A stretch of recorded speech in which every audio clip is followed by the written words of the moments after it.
तुमचं आयुष्य आज जसं आहे ते तुमच्या विचारांचं प्रतिबिंब आहे. हो, हे खरं आहे. तुम्ही जसं सतत विचार करता तसं तुमचं आयुष्य घडत जातं. पण जर तुम्हाला सांगितलं की तुमच्या अवचेतन मनात इतकी शक्ती आहे की तुम्ही तुमचं नशीबही बदलू शकता तर? नमस्कार मित्रांनी मैत्रिणींनो, स्वागत आहे तुमचं तुमच्या बुक वाइब्स विथ प्राजक्ता या यूट्यूब चॅनलवरती. आज आपण पाहणार आहोत the miracle of your mind bye Joseph मूर्ती यांच्या पुस्तकाबद्दल. The miracle of your mind या पुस्तकात लेखक सांगतात की तुमच्या मनात एक असा अदृश्य चमत्कार आहे जो तुम्हाला यश, आरोग्य, पैसा, प्रेम आणि आनंद देऊ शकतो. फक्त तुम्ही त्याचा वापर कसा करता हे महत्त्वाचं आहे. या व्हिडिओमध्ये आपण जाणून घेणार आहोत अवचेतन मनाच्या शक्तीचा वापर करून तुमचं आयुष्य कसं बदलता येईल. आता बघूया पुस्तकातील पहिला भाग म्हणजे मनाचं अद्भुत सामर्थ्य. आपल्या डोक्यात दररोज 60,000 पेक्षा जास्त विचार येतात आणि त्यातले 90% विचार हे आपण नकळत करत असतो.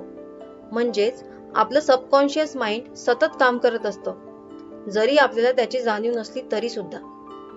म्हणून लेखकांचं सांगणं आहे, तुमचं जीवन म्हणजे तुमच्या कालपर्यंतच्या विचारांचं परावर्तन आहे. जर मनात सतत चिंता, राग, अपयश याचे विचार असतील तर जीवनातही तसंच घडून येतो. पण जर आपण त्या विचारांचं नियंत्रण घेतलं तर आपण भविष्यही आपलं घडवू शकतो. आता बघूया पुस्तकातील दुसरा भाग, अवचेतन मन म्हणजे नक्की काय. आपलं मन 2 भागात विभागलेलं असतं. चेतन मन म्हणजे कॉन्शियस माइंड, जे तुम्ही वापरत आहात विचार करण्यासाठी, निर्णय घेण्यासाठी ते. आणि दुसरं म्हणजे अवचेतन मन म्हणजे सबकॉन्शियस माइंड, जे सगळं ऐकतं, जपून ठेवतं आणि तुमच्या शरीरावर आणि आयुष्यावर प्रभाव टाकतं, ते पण अगदी गुपचूपपणे. हे अवचेतन मन कधीच झोपत नाही, ते सतत कार्यरत असतं. जर तुम्ही वारंवार म्हणत असाल की मी कधीच यशस्वी होणार नाही, तर अवचेतन मन ते खरं मानतं आणि तशीच परिस्थिती निर्माण करतं. आता बघूया पुस्तकातील तिसरा भाग म्हणजे सकारात्मक सूचनांचं सामर्थ्य, अफर्मेशन्स. लेखक सांगतात की आपलं अवचेतन मन सूचनांवर काम करतं. म्हणून अफर्मेशन्स म्हणजे सकारात्मक वाक्य रोज स्वतःला सांगणं खूप महत्वाचं आहे. उदाहरणार्थ, माझं आरोग्य उत्तम आहे, मी आर्थिकदृष्ट्या समृद्ध आहे, माझ्या आयुष्यात प्रेम, समाधान, यश हे येत आहे. तर हे कसं करायचं?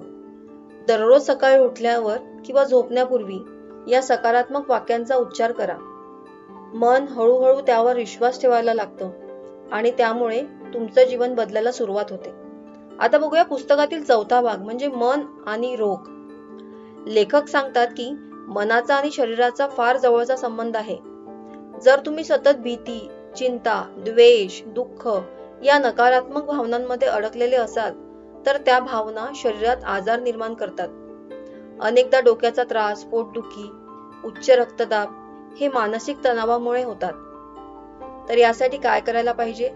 मनात क्षमा, प्रेम, शांती या भावना ठेवा.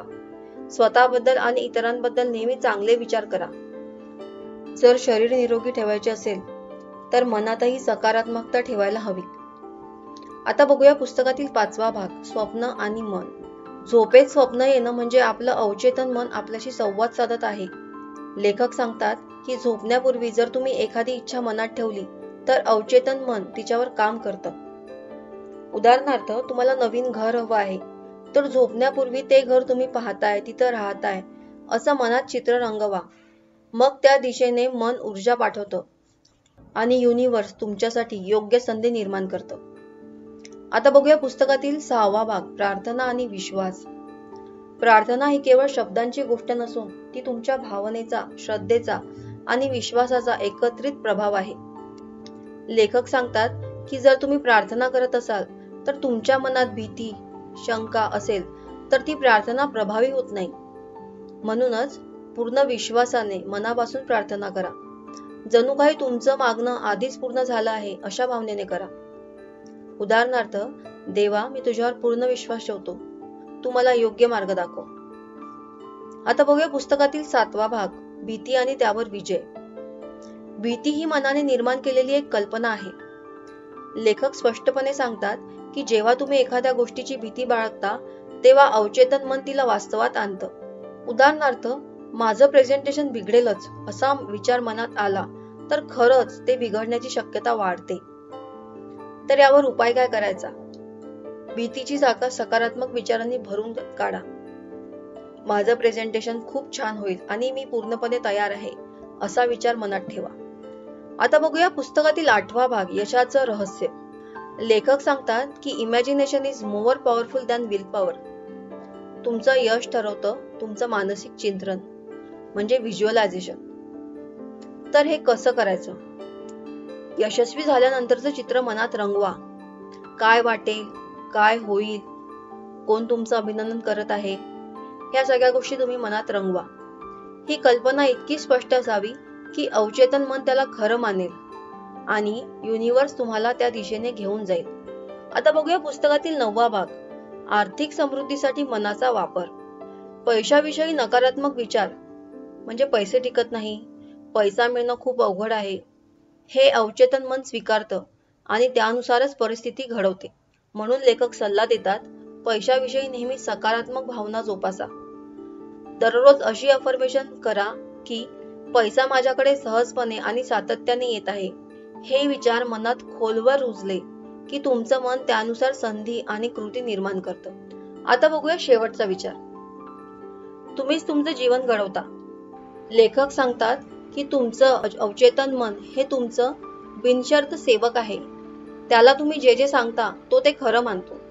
म्हणून नकारात्मक विचार टाळा, सकारात्मक सवयी अंगीकारा, स्वतःच्या शक्तीवर विश्वास ठेवा आणि रोज अफर्मेशन्स वापरा.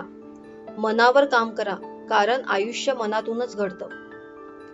जर हा व्हिडिओ आवडला असेल तर नक्की लाईक करा, आपल्या फ्रेंड्ससोबत शेअर करा आणि कमेंट करा. पुन्हा भेटूया अशाच एका प्रेरणादायी पुस्तकासोबत. तोपर्यंत धन्यवाद.